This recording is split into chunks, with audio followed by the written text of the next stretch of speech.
So welcome everybody. Uh, Once again, my name is Roger Berkowitz, and I'm the founder and academic director here at the Hannah Arendt Center at Bard College. Welcome to the reading group, virtual reading group. Today we're discussing Hannah Arendt's essay, "The Crisis in Culture." This is an important essay within Arendt studies, aside from its more general interest, because it's one of the places where she most directly discusses her idea of judgment. Some of you may know that at the end of her life, she was writing a book, which was to be called The Life of the Mind. It was to have three parts: thinking, willing, and judging. She wrote drafts of the first two parts, thinking and willing, and she never finished the judging part. In fact, she died with the title page with the epigraphs of the judging part in her typewriter. And this has led, hundreds, if not more, Arendt scholars to try and think, how would I recreate what she was going to write about political judgment? And people have sort of scoured those statements about judgments that she made in her text. She has a series of lectures on judgment, on judgment, that she gave that are published. And then there are other areas in which there are comments on it. But this essay, in the last 8 or 9 pages of it, is probably the most important account of judgment that she has in her writing as it relates to political judgment. There's obviously other reasons to care about this text, and those involve the more general question of the crisis in culture. The crisis in culture has two parts, as she discusses it in the essay. One is the social significance of the crisis in culture, and the other is the political significance. They're both fascinating and worth our talking and thinking about. The social crisis, as she says on page 198, begins when society began to monopolize culture, and that's really understanding that is the key. She's not opposed to mass culture, right? She makes this interesting move. There's nothing wrong with mass culture. There's nothing wrong with mass editions of a book or of an artwork. She doesn't think that's a problem. The problem is that when culture becomes monopolized by society, and there's two different kinds of society. There's good society, and there's mass society. And good society is this old idea of the aristocracy that cares deeply about, values of aristocratic, behavior and social status. And then there's mass society. And what society in either of these two formations wants is to use culture for its own purposes, to give people social status. That's what society is. It's a kind of standing in society.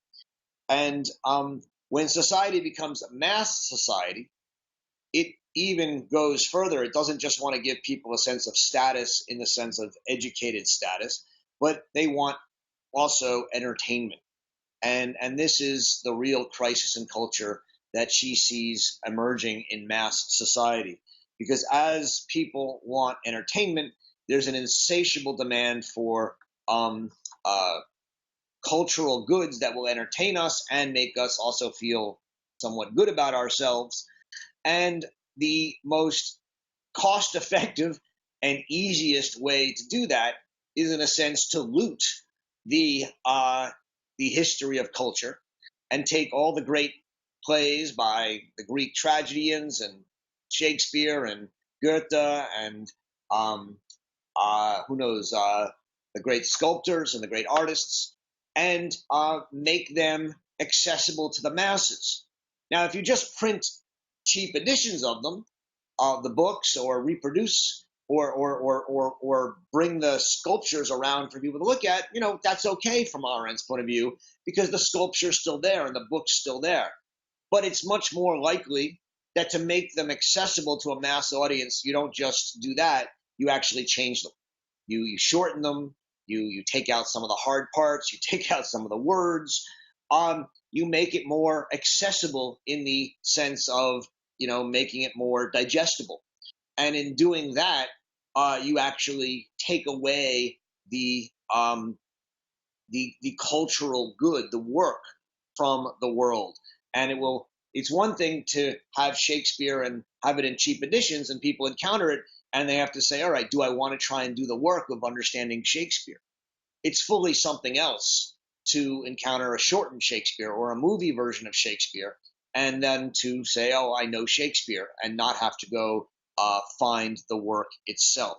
And so the danger, the real crisis in culture, is that we risk removing these lasting cultural objects that give a sense of durability and continuity to our world, and turning them into, in a sense, kitsch entertainment.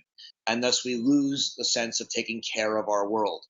And that's the social crisis in culture. It arises when culture becomes a social good, and thus culture itself is endangered by it. The political crisis in culture is similar in that it again is a threat to the lasting, durable, common nature of our society. And in politics, that lasting, durable idea of our society is to be found in the idea of common judgments, things we as a society, as a political culture, find meaningful and lasting. Whether it's about how to treat minorities, or whether it's about how to debate issues in public, or whether it's about whether we're a democracy and what that means, these fundamental common attributes which hold us together are part of what it means to have a political culture. And for Arendt, in order to do that, we have to, in some sense, see the world in a common way. There has to be what she calls a common sense. And it's very important that we don't think of common sense as this sort of bland thing that just, well, it's something we all have. That's not what she's saying. A common sense for her is something that we all share in our making a judgment about something. And it's not something we all have naturally. It's something that has to be produced. And it's produced by acts of judgment that, as she says, quoting Kant, woo us and draw us and persuade us that those judgments are meaningful and important. And this is the way in which judgment for her is a kind of artistic, aesthetic act. It's not simply, it's not simply a logical judgment. In making a judgment, we have to do it in such a way that our judgment is persuasive for others. And the way that happens is that we actually put ourselves in the space of others. We do what she calls, we make a judgment as an enlarged way of thinking, and think of ourselves from the perspective of many people, such that when we make a judgment, that judgment will be attractive to others.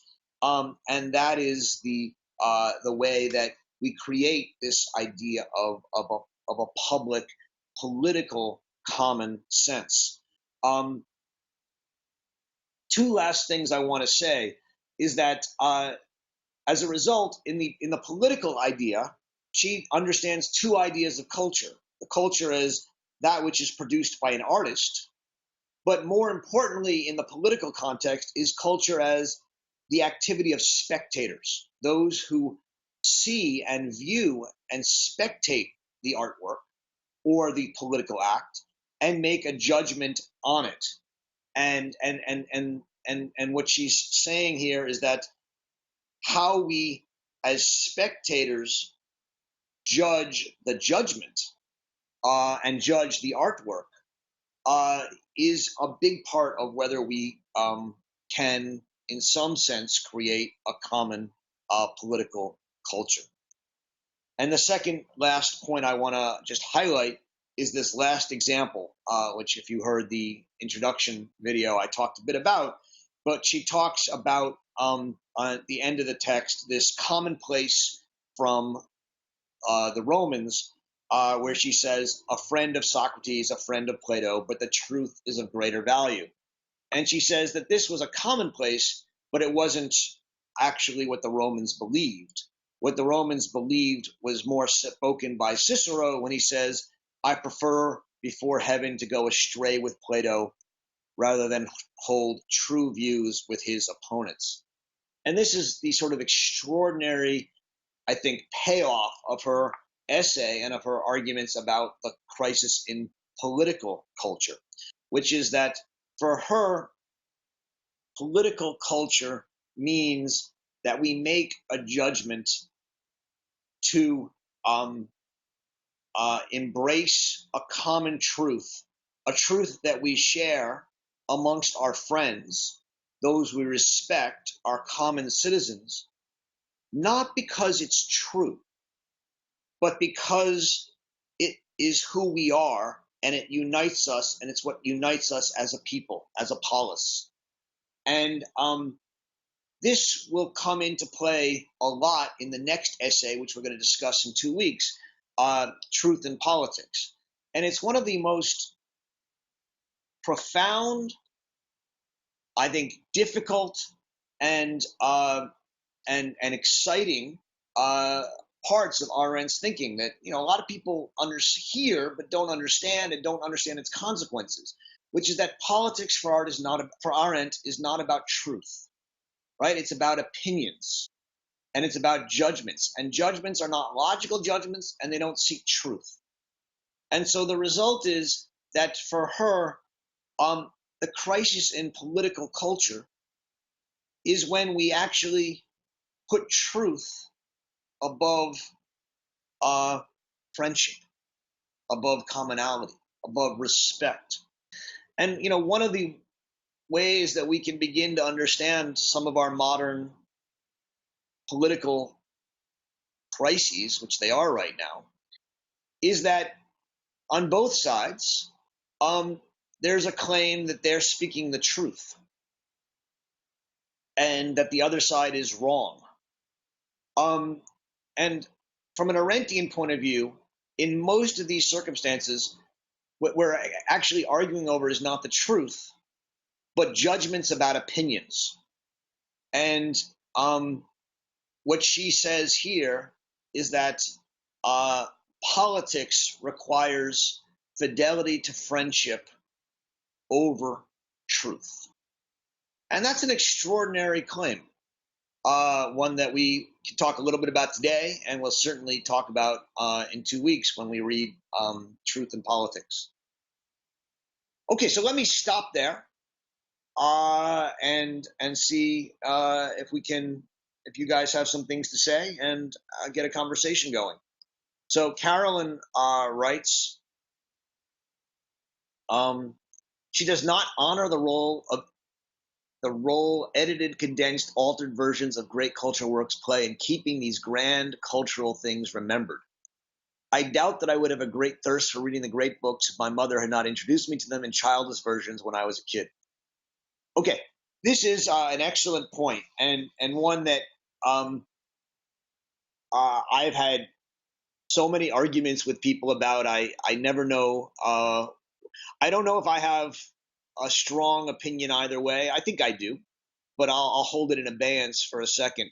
And let me just try and make her argument as strongly as I can, and then Carolyn's argument. And it goes like this. I mean, so for example, I used to have long arguments with colleagues when I was in graduate school. This is what graduate students do, which is why we're so miserable. We used to have long arguments about whether we should translate the great texts. Nietzsche, Plato, Aristotle, Heidegger, etc.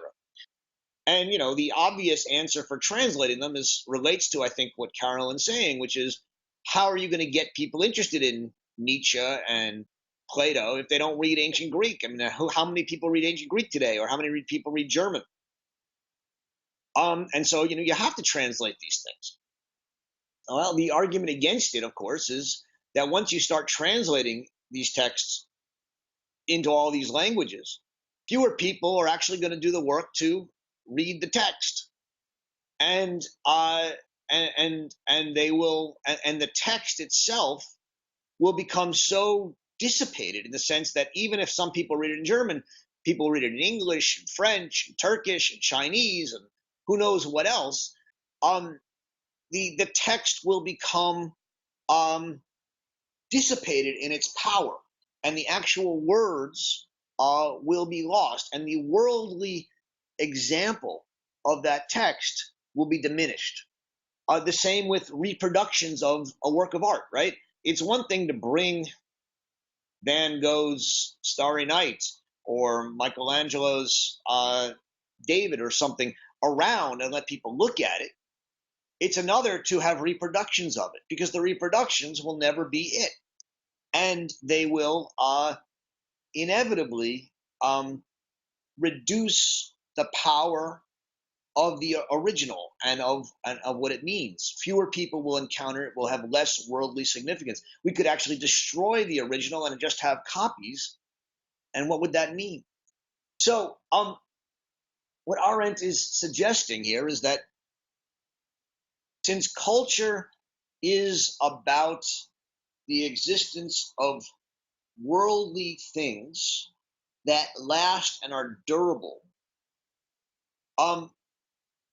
copies, once we have copies, we can destroy them and create new ones.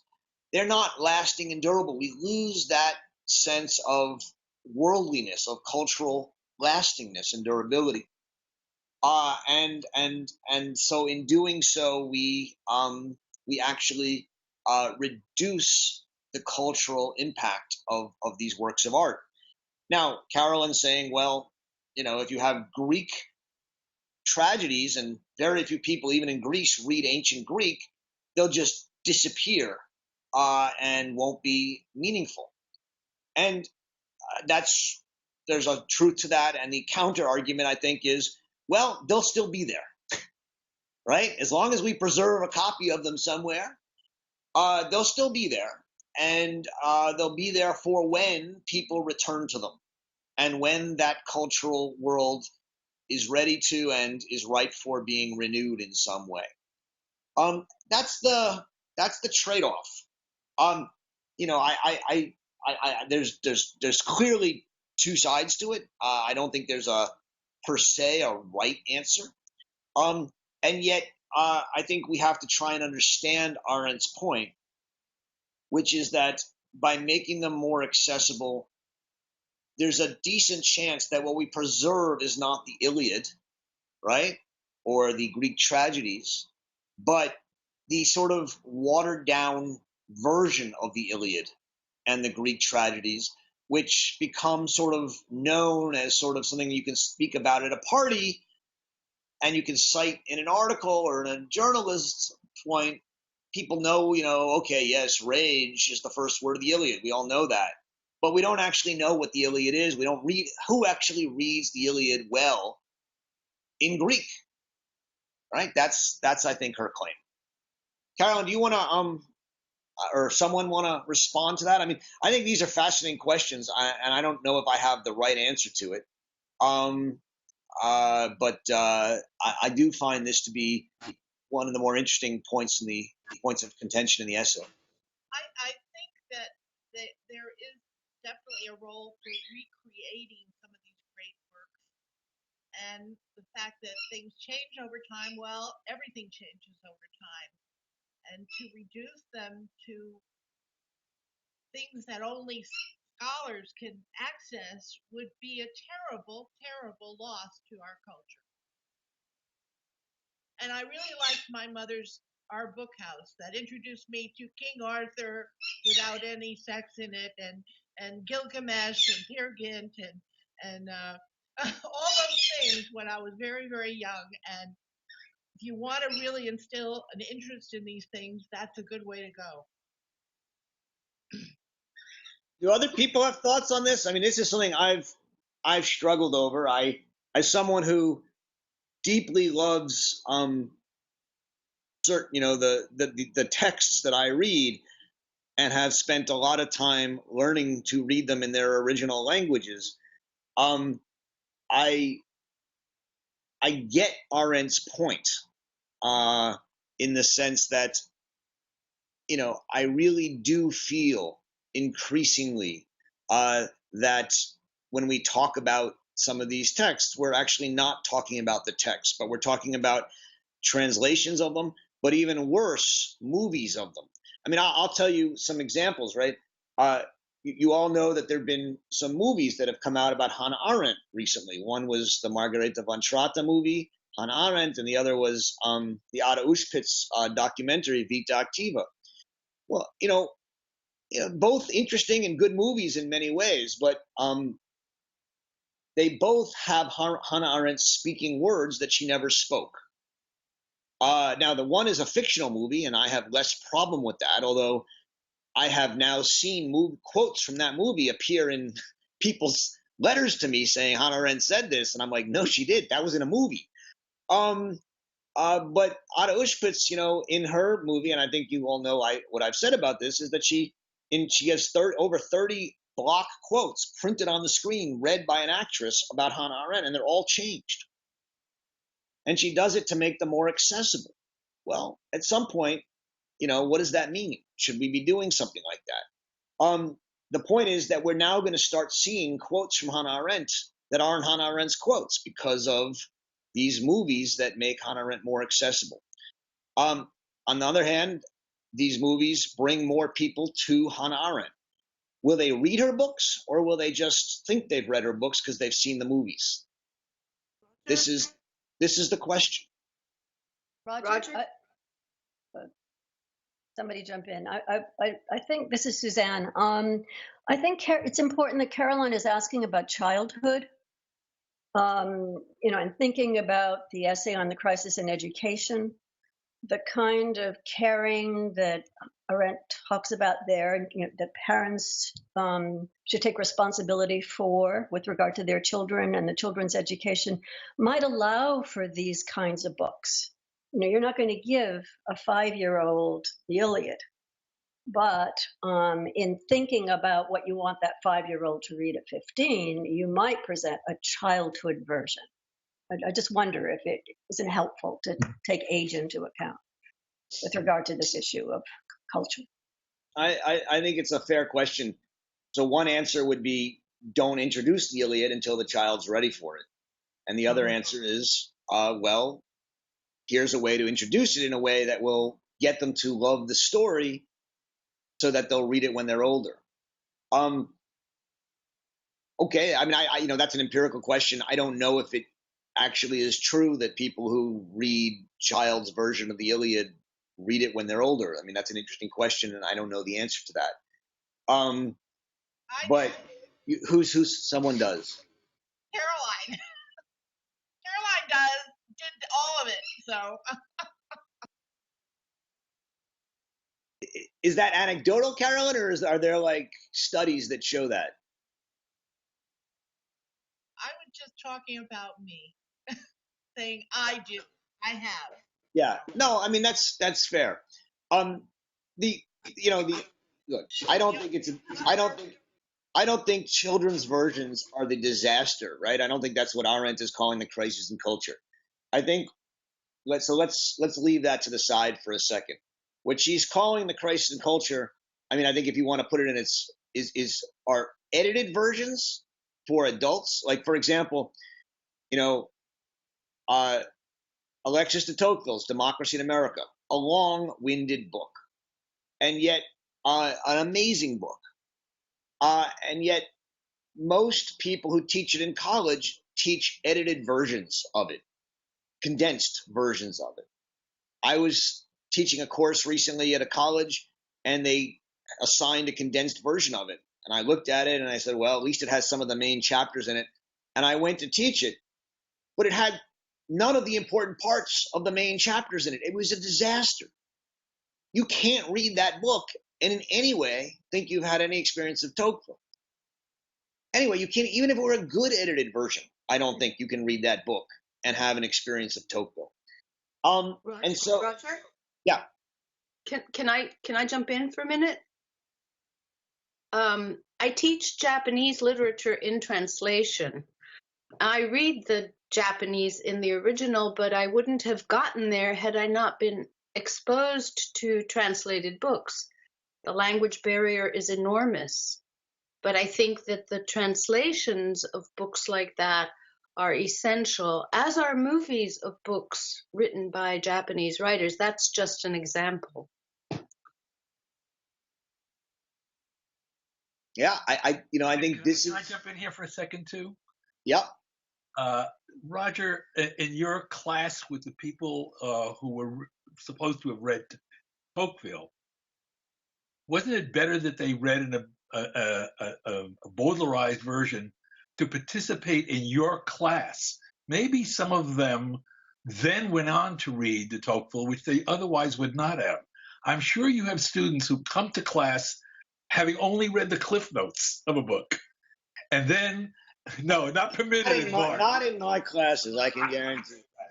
But still, there are plenty who only read the cliff notes. Then they go to class, and then they can't really fully participate, but they can be enlarged by the class in a way that would have been impossible if they had just skipped the cliff notes.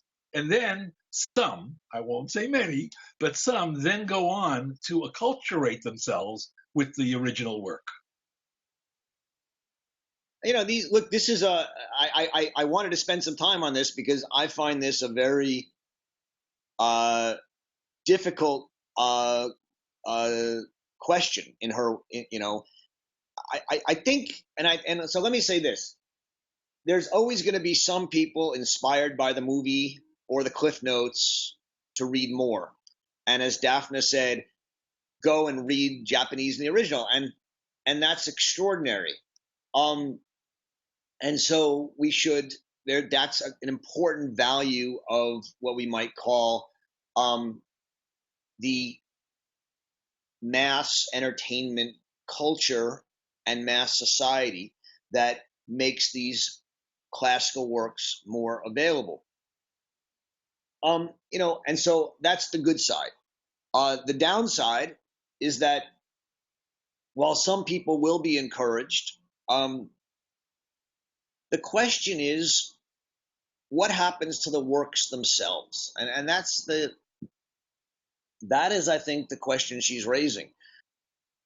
Do the works themselves become so dissipated in their power that we can no longer speak of the impact of the Iliad in our culture? We can speak of the impact of hundreds of different editions and versions and movies of the Iliad. But the Iliad itself, maybe read by a couple of people here and there, is really no longer a meaningful part of our culture. And okay, maybe that was going to happen anyway, right? And so we don't really lose that much. But what happens is we have the illusion that the Iliad is part of our culture without it actually being there. And what that does is it allows us to lose our culture while we continue to pride ourselves and think that we have maintained and preserved and cultivated our culture.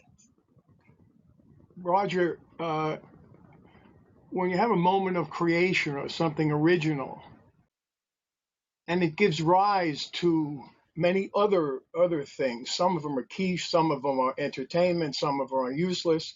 But it also is like an explosion, like the Big Bang Theory. I mean, things happen from something happening, not necessarily exactly that, but isn't that exposure to the thoughts of great literature or great art or great anything give rise to other things eventually? Not obviously the watered down entertainment value, it takes away from it, but you can get great things out of great things eventually, hopefully. I mean, Pat, I think that's a good point, and so let's at least let's hold the question about this somewhat in abeyance and take her conclusion, which she writes on 208, right near the end of this first part, where she says the point is that a consumer society cannot possibly know how to take care of a world and the things which belong exclusively to the space of worldly appearances. What she's saying is that as we become um, acculturated to an entertainment society and an entertainment culture, we actually lose the desire and the ability to cultivate things over time. And that, yes, it may be, as Pat said, and many of you have, I think, put in different terms, that, if you have a translation of the Iliad, it's another work of art, right? It's another interesting aspect, and some of them are better than others.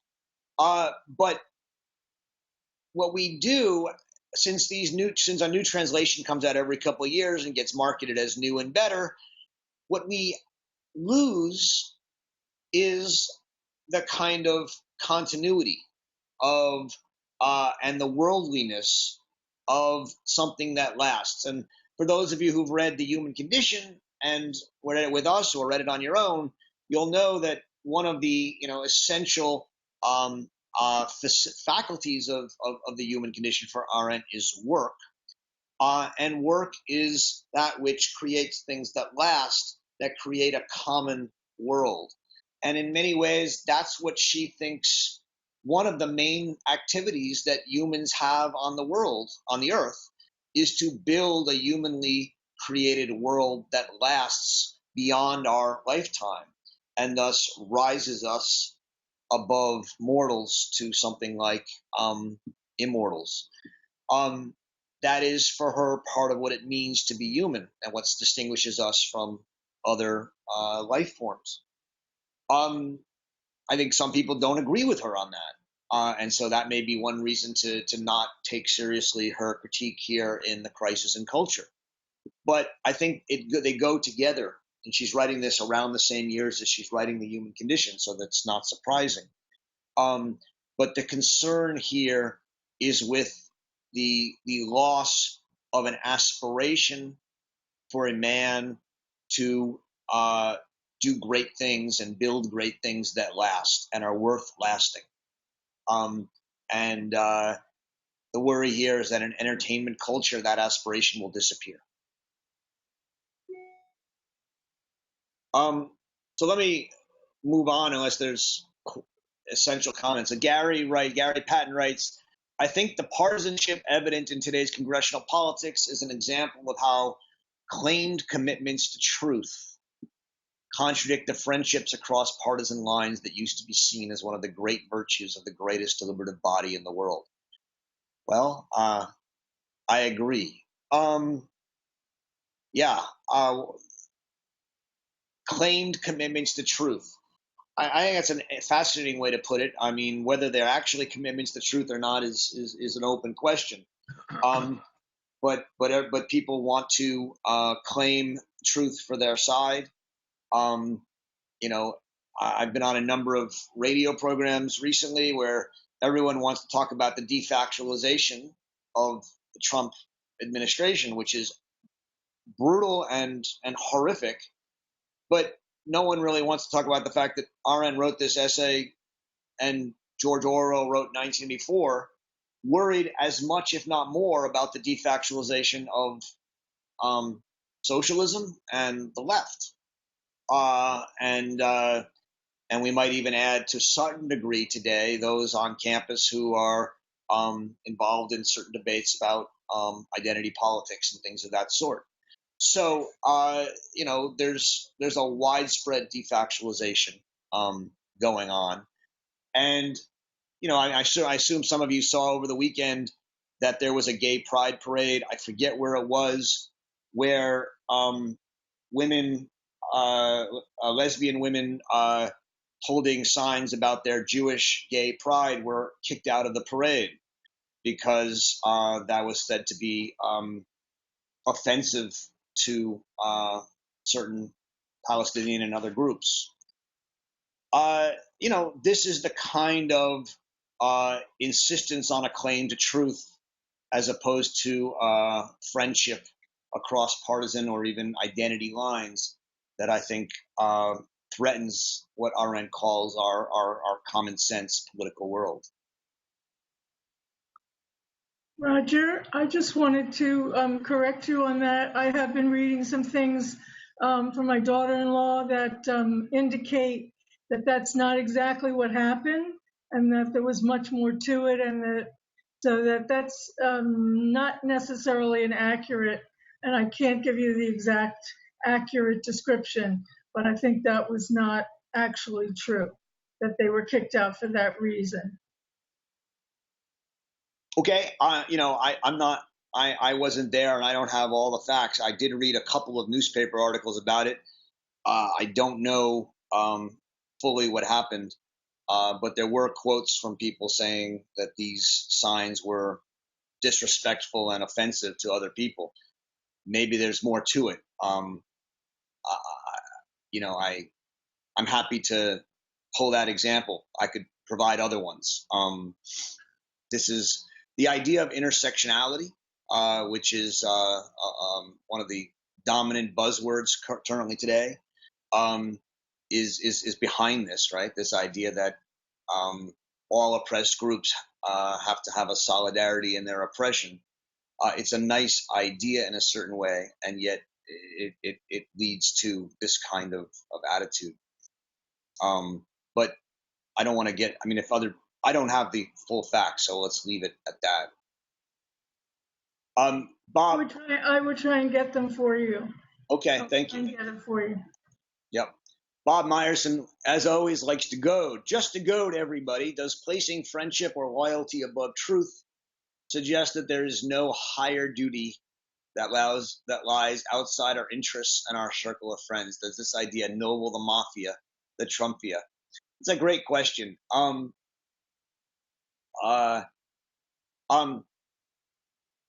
don't know if it ennobles them, although, I mean, Bob, as I'm sure you're well aware, we've done an amazing job of ennobling the mafia in our literature and our culture, precisely on these grounds, right? The mafia in many books and films, I mean, The Godfather is only one of them, is ennobled as sort of a bastion of decency, friendship, and family in an atomized bureaucratic world.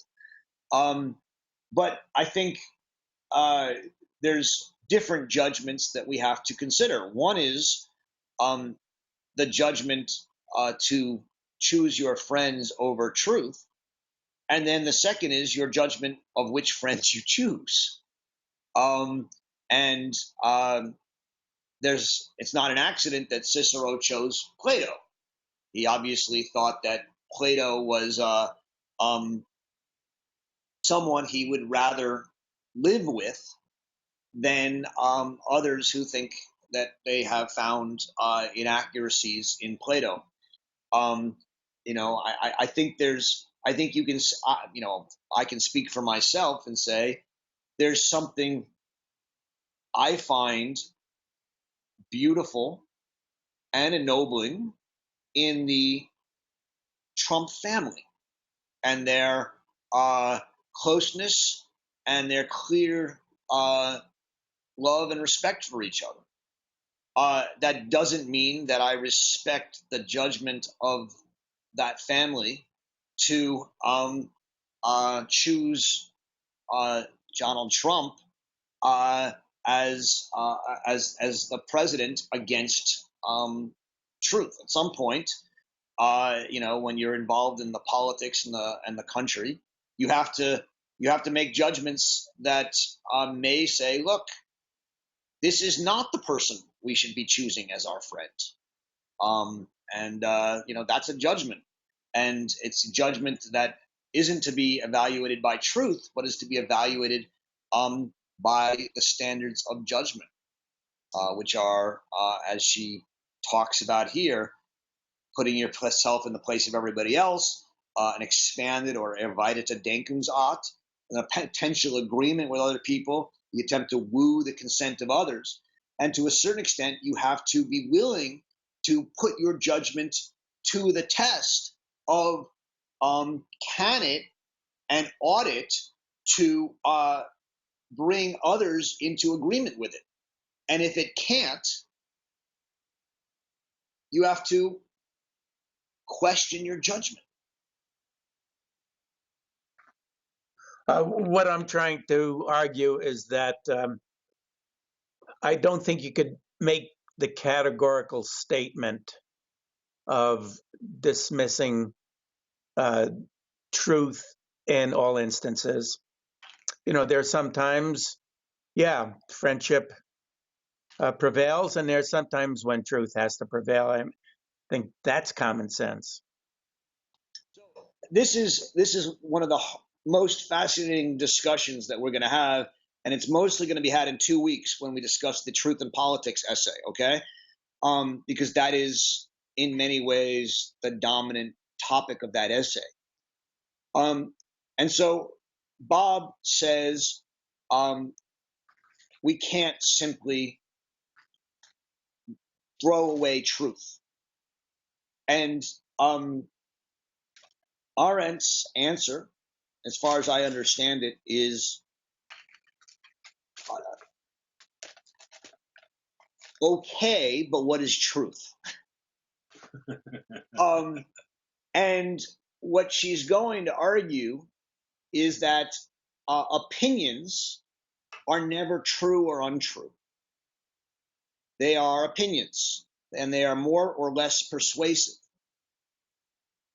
Now, there is a funny exception, I think, in her work, which is never fully elaborated. And so we'll talk about this more next week. But to a certain extent, there are certain opinions that over time become, in a sense, common sense in a particular society or political society, and become part of the factual common world basis of that society. And even though they're not true in any logical sense, they become common factual truths of our world that may one day change, but will require an enormous amount of time and effort and pain for them to change. Those are what she calls prejudices, right? So for a long time, there were prejudices that Jews were not full citizens or blacks were not full citizens. And over a long period of time, those prejudices have changed. Those were truths for many people. They came to change. And now we have a new prejudice, she thinks, which is not a logical truth, is not necessary, but is a prejudice, which is that all men are politically equal. She thinks that's an opinion that has no truth to it, except that it's now become so entrenched in our prejudices and our prejudgments as a culture that we accept it as a factual truth.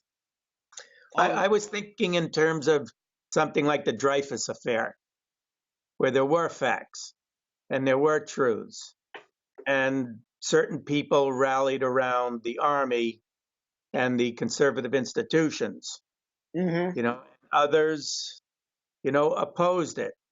And so the rallying was this kind of friendship over truth in that instance. And ultimately, I guess, it wasn't Dreyfus. It was, I can't remember, Picard. I can't remember the guy's name. Virginia. Yeah. I think that's a good one to think about. So there were two parties in the Dreyfus Affair, for those of us who remember them. and if I make mistakes here, I haven't read about it recently, you can correct me. There were the Dreyfusards and the anti-Dreyfusards, right? And the Dreyfusards supported Dreyfus, and the anti-Dreyfusards opposed Dreyfus. There's the fact of whether Dreyfus did or did not betray the French nation. That fact is a factual truth for Arendt. But like most factual truths, it's easily destroyed in the sense that most of the people taking sides one way or the other didn't know the truth one way or the other. They were opposed on questions of opinion. And one side chose their friends with the conservative Catholic French tradition, and one side chose their friends with the Republican French tradition of equality. And in that sense, the Dreyfus Affair was not decided on factual or truth grounds. It was decided on the question of which opinion was more persuasive. So that's how I think Arendt reads it. She doesn't usually think that the facts will decide any political decision. Right? Now, she does believe, and we'll talk about this in 2 weeks on this essay, that it is imperative that we preserve the factual record so that, to the greatest extent possible, our disagreements of opinion are still connected around a common reality. Because if one side believes that Dreyfus actually did betray the country and one side believes he didn't, their opinions are actually talking past each other.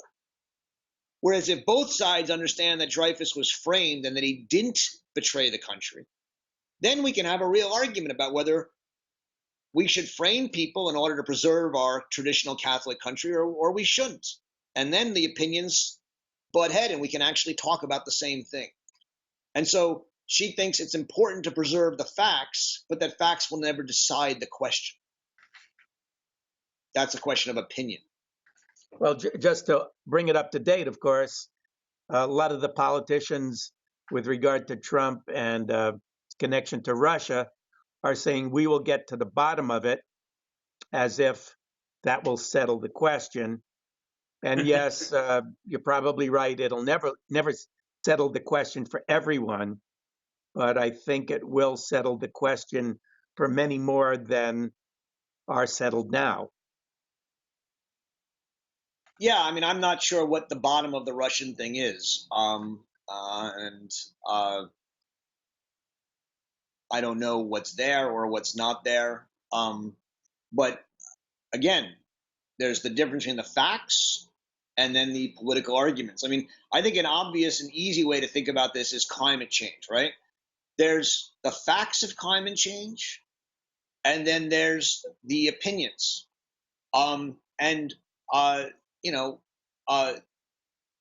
You can have different opinions on how you should respond to climate change and yet accept the facts.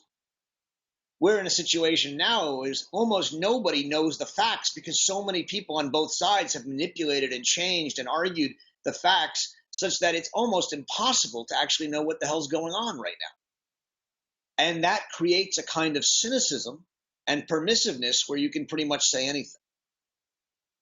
And that's one of the great dangers of the defactualization of the moment.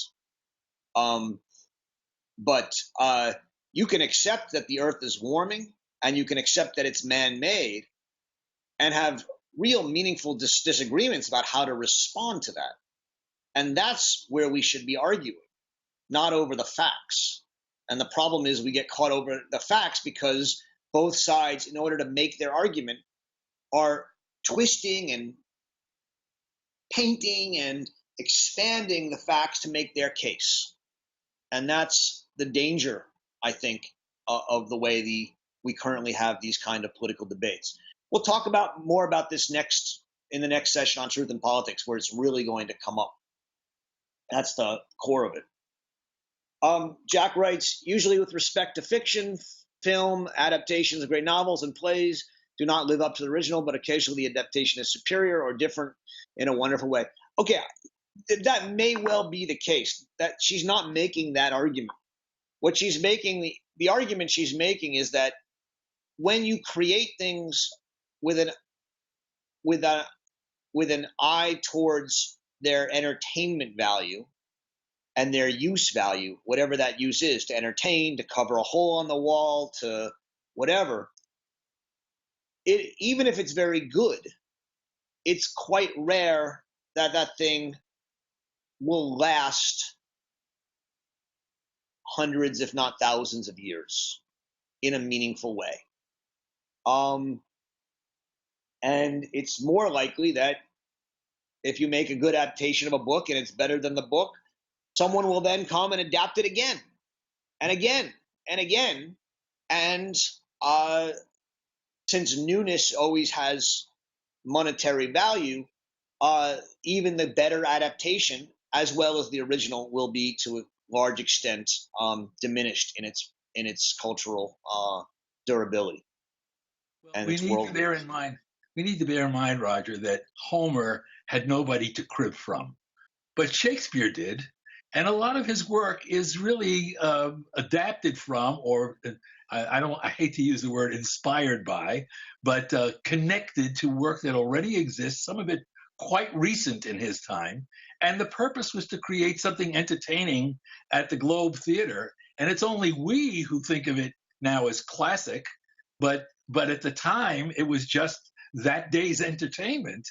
And one of the things that I had in mind here with film adaptation is that there are a couple of film adaptations of Shakespeare that are quite remarkable. They're not Shakespeare, but they are great cultural artifacts and worth considering in their own right, even though they crib from Shakespeare. So it's this kind of interplay. I think Bob actually talked about that a little bit earlier in a way, which is there is an interplay between what has preceded and what is being created now. The creator is not in a vacuum. The creator is in a cultural world that includes the entire past. And so one of the things that is omitted, I think, and that I've always felt about this particular critique of culture is that it omits reputation, because a lot of what we now call taste is really reputation, which changes just in the way that you just described how opinion can be changed. And so when I first went to college, Donne was newly discovered. Not too long before that, maybe 50 years before that, Bach was newly discovered. So there was a period when they didn't play Bach. People didn't play Bach or listen to Bach. So and a lot of that has to do also with technology. So I don't want to go into the technological contribution, but I really feel very strongly that when we speak of cultural artifacts, it is things that are created in the culture or that become part of the culture, that we need to bear in mind their antecedents. Yeah. I mean, I don't want to belabor. I probably can only repeat it so many times before you guys are going to shoot me. So I'm just going to, this is the last time I'll say it. Her concern is with worldliness and the lastingness of the world. And the objects that she thinks most last in the world and thus have a capacity to give the world a kind of enduring commonality are artworks. By the way, there are other kinds of works that do too. States are another, and they're architecture to some degree, which is also an artwork. And her worry is that these works will be lost. The fact that Bach is forgotten and then discovered and forgotten and discovered is because Bach music is there and can be forgotten and discovered and forgotten and discovered. If we lose the Bach and all we have are adaptations of it, we can rediscover the adaptations, but the Bach's not there, and that's her interest. The question on why there's a value in that worldliness, I think is one that many of you are pushing back on, right? Her view is that there's a certain humanity to a world that is immortal. And I don't know, and I think probably a lot of you have questions, good questions, not to say you're wrong, about her idea of this sense of immortality. But that is part of her argument here. And in order to understand the claim, we have to bring it to that level. Suzanne writes, interesting that you, Roger, should refer to your years as a graduate student. Reading this chapter, I was often reminded of that time in my life. It is where I can most easily locate the friendships, the participation in debate, the exercise of taste Arendt seeks to preserve. It seems to me this has to do with the point in life cycle and historical critical period. Yeah, I think everyone has a different view of graduate school. I think a lot of people feel that way about college. I think, and some people feel that way about graduate school. Other people, I think, see graduate school as sort of a miserable time to be gotten over. I had it, I had maybe both of those aspects of graduate school. But you're right. I think college, that's one of the reasons it's become such a big part of people's identity is it's a place where enduring friendships and a world, a common world of stories and memories is created. Rowena writes, for Arendt, who determines which cultural artifacts become the cultural artifacts that bind us together? This seems to me an especially difficult question in a multicultural society. Yes, it is. And the answer is no one determines it.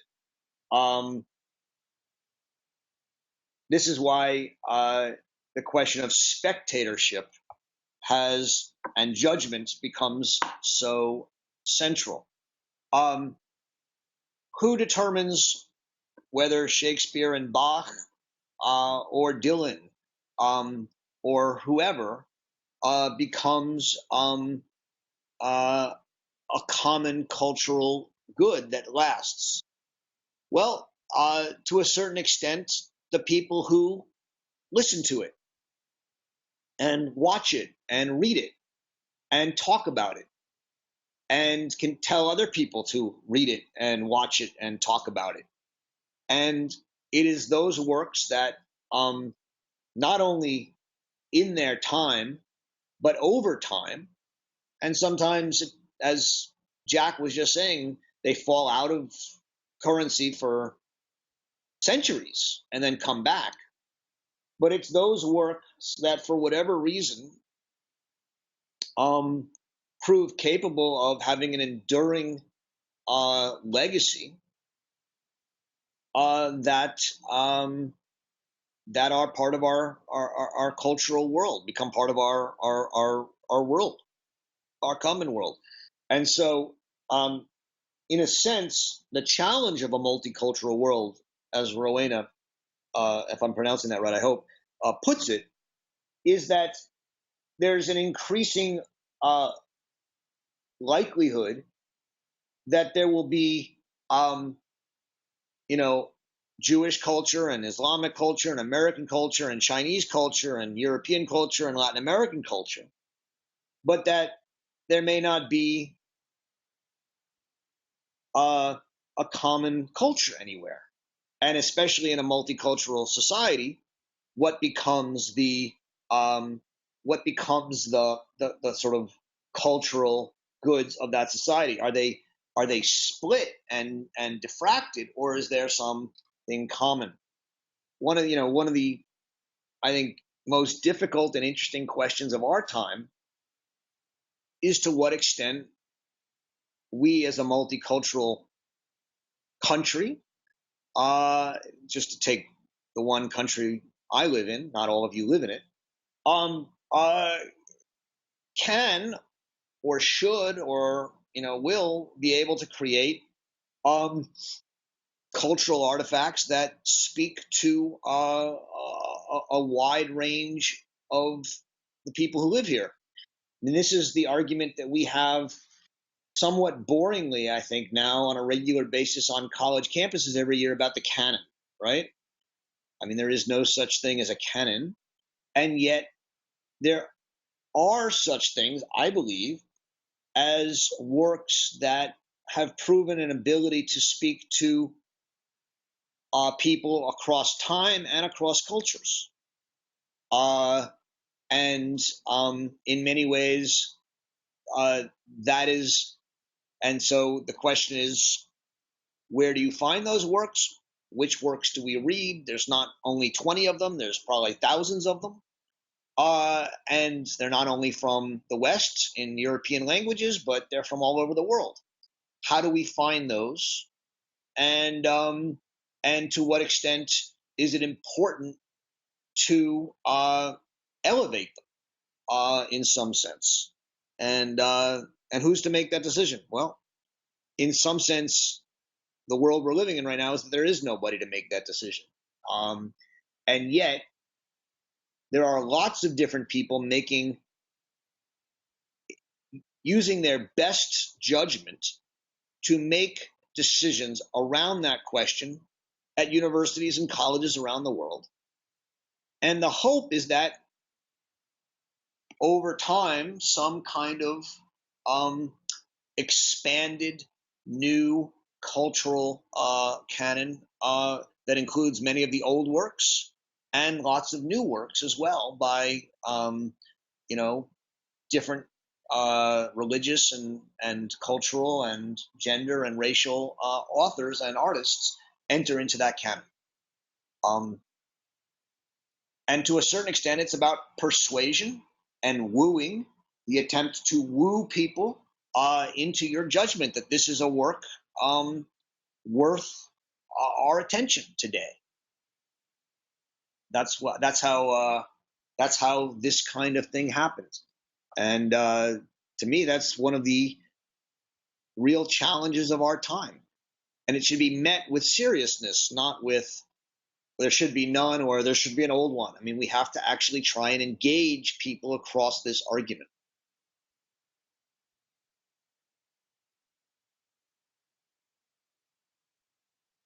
I'm happy to have response. I know that's a controversial one, so I'm happy to have people respond, or we can go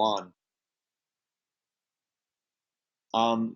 Jennifer writes, I have thought on how translating texts, if you translate it, use something else, not, hold on, I got to make sure I understand this. Is a hashtag a translation of the actual activism? Just a thought on this issue of consumerism. The Kardashians have a new product. They superimpose a photo of their faces upon vintage classic record albums from the last century. I know a Pink Floyd album is not Van Gogh, but it has become an iconic image of a time. Yeah. So, in Twitter, I think is a fascinating question. I'm sure none of you have seen this, but I got into Walter Russell Mead and I used to have a series called Blogging and the New Public Intellectual, where we would bring in bloggers and have conversations with them. And I think it was David Frum who we were in a conversation with a couple of years ago. You can find this online somewhere, I believe. And at one point, David, who's a very gifted tweeter, basically said, there's nothing valuable that you can say that can't be put in a tweet.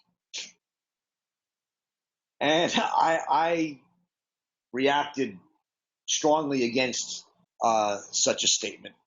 But the argument is fascinating. He's like, look, if you have something valuable to say, you should be able, if you're talented enough, to reduce it to its essence in a way that can be expressed in 100 and whatever characters. And if you've read some Friedrich Nietzsche, you know that there's a way in which he's right. I mean, Nietzsche's aphorisms say book lengths in 140 characters many times. And so what he's saying is, that you should be able to push things into very condensed format. And in a way, if you're a really good tweeter, it probably means you're a really good, clear thinker in some sense. I think there's a certain truth to that. And yet, I also think that the world is complicated enough that while you can express certain aphorisms and truths, you're going to lose a lot of nuance. and part of what I think Twitter and hashtag activism does is lose that nuance. I mean, I find hashtag activism deeply problematic because it erases all nuance from politics and thus leads to what Gary Patton was talking about earlier, which is the claim of certain truths against actually trying to listen to and talk to people across opinions and beliefs. On the Kardashians, I have to say, these are people, I don't know who they are. I know people talk about them. I apologize. This is one of my dark spots in my cultural world. I do know the Pink Floyd album covers. Yeah, I mean, I think this is part of it. It's about the love of newness and anything that will create a sensation and create a viral sensation where you can make a few bucks or get a few hits. I'm not sure I have much more to say about it. Daphne writes, maybe the consequence of globalization, even in our consumer world, is that books deemed worth reading are accessible only in translation these days. Latest winner of the Booker Prize is an Israeli. How will this book become universal if only available to Hebrew readers? Culture today is unavoidable, broader, and thinner. That's exactly right. And one question to ask, Daphne, is to the extent that book becomes known in translation, what does that do to Jewish culture? Right? What does that do to Israeli culture? That Israeli culture, in a sense, has something that maybe could have been Israeli, and now it becomes what? A product of the world culture. And a lot of this debate and a lot of the divides currently separating people in the world are those people who believe that we should be creating a world politics and a world culture, versus those who believe that there's still borders and there should be an Islamic culture, a Jewish culture, a Christian culture, an American culture, a New York culture, Alabama culture, Chinese culture. And part of what's going on is there's sort of this question of we can create a world culture. It's not clear to me that that's possible. To some degree, culture needs boundaries, I think. That's to me, that's an important question to ask. And so what happens to an Israeli culture when its great books become immediately translated and seen as world books as opposed to Israeli books? In the Trotta movie, The New Yorker, editor tells Hannah Arendt that most readers can't read Greek, and she responds they should learn. Yeah, that's right. I have to tell you, my bias throughout most of my academic and worldly life has been to agree with Hannah Arendt. My first book, The Gift of Science, had an enormous amount of Greek in it, and it was published by Harvard University Press originally, which is considered to be a reputable university press the last time I checked. And they had approved it. It was ready to come out. And the last round of edits, they took out all the Greek and they replaced it with just English transliterations. And I went nuts. I said, look, the Greek is important. I'm doing analysis of the Greek words. And they're like, no one reads Greek. And we find that when you have Greek in a book, no one buys it and the sales will be less. We don't publish books with Greek in them, especially by first-time authors. And I said, okay, look, you want the English, I'll translate, because I left a lot of it untranslated. I'll translate it, and put the translations, but leave the Greek so people who read the Greek or who want to, and they're like, no, we won't publish the Greek. And I was just, I was sort of, over a barrel at that point. I had to have the book come out. Harvard was publishing, it's a big press. But I was shocked, absolutely shocked. And, to me, it was a sign of the fact that even in the academic world, the most reputable academic press, or one of them, wouldn't publish a book with Greek letters in it. Come on, really? Roger? Yeah. Roger? With regard to the Israeli book, David Grossman was unwilling to receive the Israel Prize for his book that just won the Booker Prize Award. And so, although he is blessed with a capacity for writing in Hebrew, his books would not get the acclaim and the recognition in the world unless he had a translator and it was translated. And his message is clearly universal. So for him, I think it's important that his books be read by more. For him to write in English would be, I think, an overwhelming hurdle. So here's a man who won't receive the Israel Prize because he thinks that Israel's government is silencing him politically and wants his book to be read. And the Booker Committee certainly has no vested interest in giving it to him. And the book is brilliant. So here's a problem, isn't it? Yeah, and I think that's an excellent point. I mean, and it sort of goes to the point that I was sort of leading towards but didn't finish. Now you're allowing me to finish it, which is that in a certain way, what someone like David Grossman is and his explicit targeting of a world audience and a cosmopolitan audience, right? Which is, I think, what he's doing, is on the one hand a claim about a kind of world culture, but is without a doubt a challenge to the possibility of and the desirability of a Jewish or an Israeli culture. That's just one example. We could go through African authors and Chinese authors and Russian authors, etc. But I think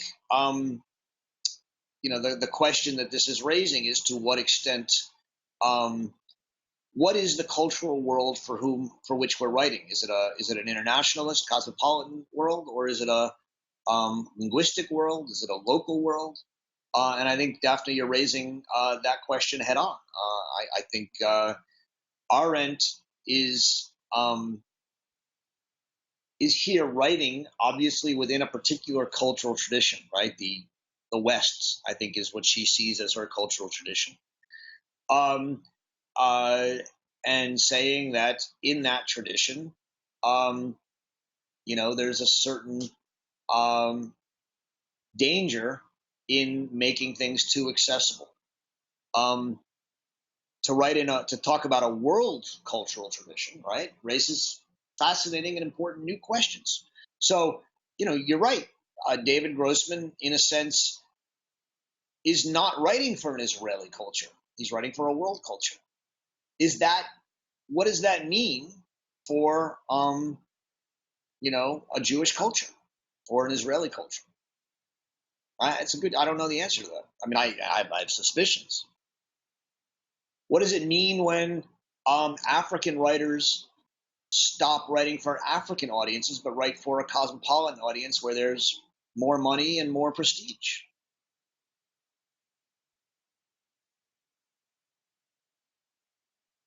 I mean, it's not their fault. It makes sense.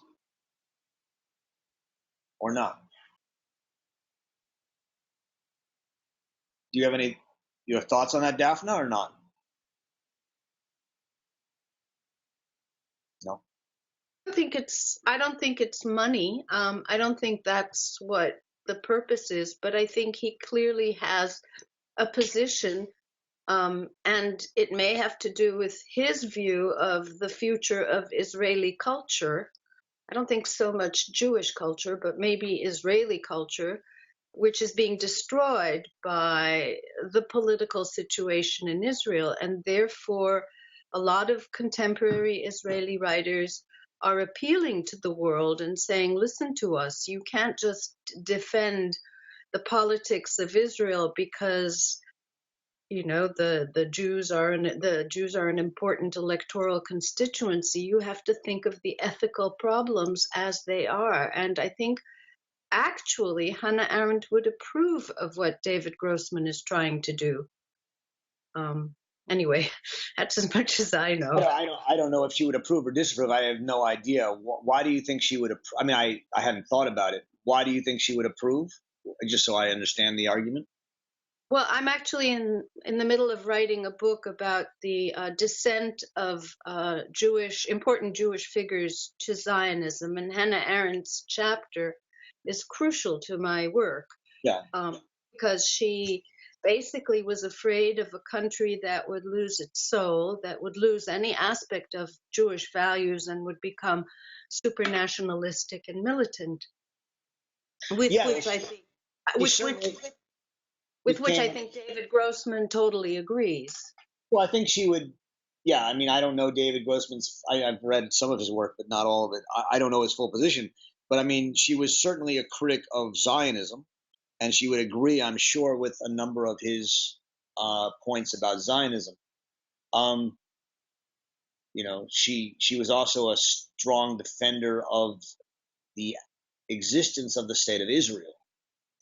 Whether there's some people who think she would change her opinion on that, but to me, there's no way to know that. So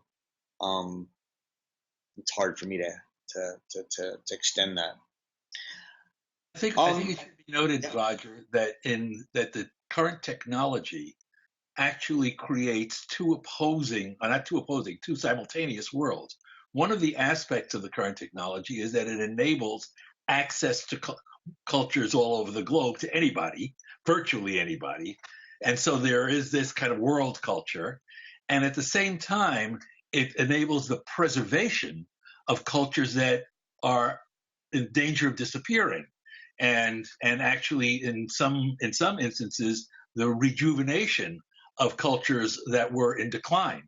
So that's a consequence of being able to preserve that work and make it available in a way that was not previously the case. So one of the aspects of our present day life is that these two types of culture coexist.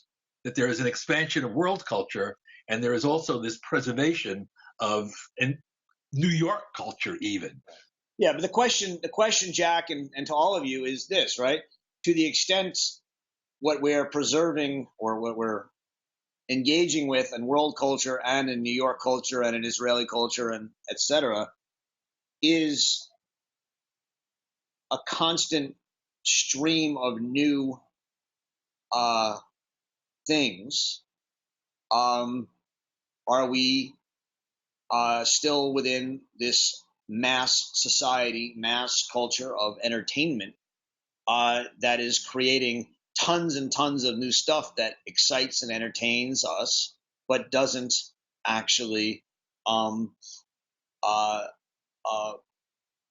create a meaningful and lasting cultural shared world? And that's the question I think that we have to ask ourselves. There can be people who read Hebrew and Islamic and Arabic and Chinese and English and Russian, and they each have their community, and each one of them is consumerist, and yet each one of them also is part of a world culture. But the question is, are we in any way on local or national or supranational levels creating a meaningful public culture? And I guess the second question is, does it matter, right? I keep raising this question. Arendt thinks it matters, and I think we have to take seriously why. She thinks it matters because it is only in the aspiration to create a meaningful and immortal culture that we aspire to do great things that will in a sense, give human life meaning and purpose. She thinks it's important that we aspire to do things that will not just attract some friends and our co-religionists or but will attract a wide enough group of people that it creates a politics around it. And it creates a world that is meaningful and makes our world worth living in. And she worries that that is being lost. That's what the crisis in culture is, for her.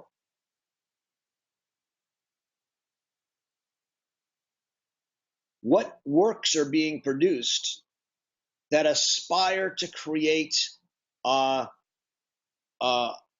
common world beyond, a small cadre of friends and interested parties that have the potential power to do so, versus works that are being created to sell to people who already agree with them, and thus be popular amongst a certain subset. Right? I guess I'm trying to now reach for why this matters, because I understand that many of you are rightly pushing back on this, right? And yet I think there is a way in which this does matter, which is that to the extent what we want to do is sell a movie to people who agree with us or entertain people and make it whatever, we sell it to the people who already agree with us. We sell it to the people who already market tested to enjoy it. And we don't care if it's going to appeal to the people who don't, because that's not our market. Our market is whatever market we're going to succeed in. And that's what's lost in the rise of mass culture, but also of now micro mass cultures, if you want to put it in those terms. So I'm trying to say why I think this matters. Maybe it's working, maybe it's not.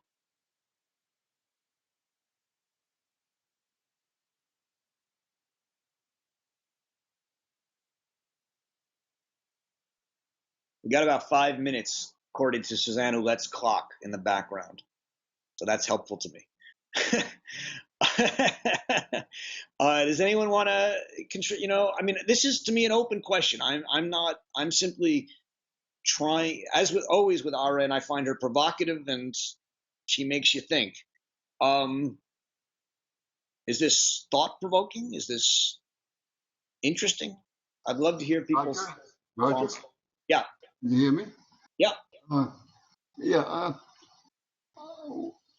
I see that modernity and technology and this idea that Kurzweil has of the hockey stick curve and rapid change and the fact that we have available many different ideas of what culture is. And yeah, you may be marketing for a particular culture, but you're not the only one marketing, and there were other people marketing for other cultures. And so I think the question you're asking, in my opinion, may be answered 50 years from now or maybe sooner, but I don't know that it can be answered now. I think we're in this period of transition, of rapid change. It's hard to understand exactly what values are going to look like on a human scale as opposed to a national scale or an ethnic scale or a religious scale. Except I'm convinced anyway that they're going to be different than what I grew up in and learned when I went to school. And to me that's fascinating, and I'm full of hope about it. Whether it'll materialize into something good or not, I don't know. But I think it's an open question. I think it's an important question to ponder. I don't think there's an answer for it right at the moment.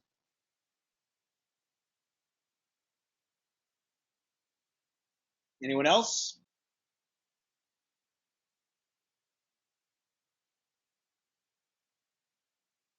aside from the rigors of publishing, which you covered pretty thoroughly, we got a little bit away from culture involving truth and beauty. That's all. I thought we'd, as she does, make references to, who decides.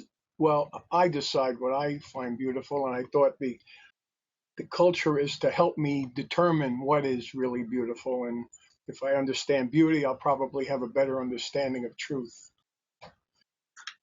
Yeah, I mean, truth or beauty is a judgment that we make, and on the one hand, as you said, I decide if I find it beautiful, but she doesn't fully agree with that. She thinks that when I claim that this is beautiful, I'm making a claim not that I think it's beautiful, but that you also should think it's beautiful. And this is her Kantianism, but it's also her belief in the idea of a common world that can be created and shared and brought to be. And so when I say this is beautiful, I don't just say this is beautiful. I say this is beautiful, and you should think so too. And I should be able to then provide some persuasive moves, whether it's an argument or whether it's a insight or a metaphor or something to get you to come to see it. And if I don't succeed, she thinks, then I may still think it should be beautiful, but I will have, or I should have, doubts about it as a question of beauty. And this raises the question, therefore, is, well, okay, so beauty is relative to the society, and that's not the way she would put it. But yes, beauty depends upon the some sort of recognition by enough spectators that it becomes seen as a culturally beautiful artifact.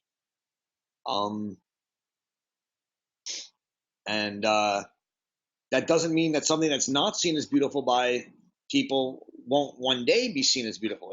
That changes. But it does mean that beauty, to a certain extent, as is truth for her, is a public endeavor and a public judgment. Yeah, well, Roger, Yeah. When you say that to me and I say, no, that's not beautiful, this is what beautiful is, and I'm describing something different, it seems to me that this change that I was referring to puts an obligation on each of us for me to understand why you think what you think is beautiful, and to understand your arguments and to consider them, and for you to do the same for mine, and for somehow both of us to grow as a result of that search for understanding each other. Yeah. I mean, that's similar to, I think, what Gary just wrote, that that's a detour to think about world culture versus a restricted culture, and we should think about a human culture. I mean, I'm not sure Arendt would go along that path with you, Gary. One of the reasons she was always critical of human rights was that she thought that there's not that much in being human itself that would provide the kind of culture and meaningful life that would be worth protecting. For her, the true human right, the only human rights she recognizes, are the rights to belong to a public culture and to act and speak in public in that culture in ways that matter. So that part of what it means to be human for her is to belong to a kind of world in which you can act in public in ways that matter. And so therefore, being mere humanness for her is not a very meaningful experience.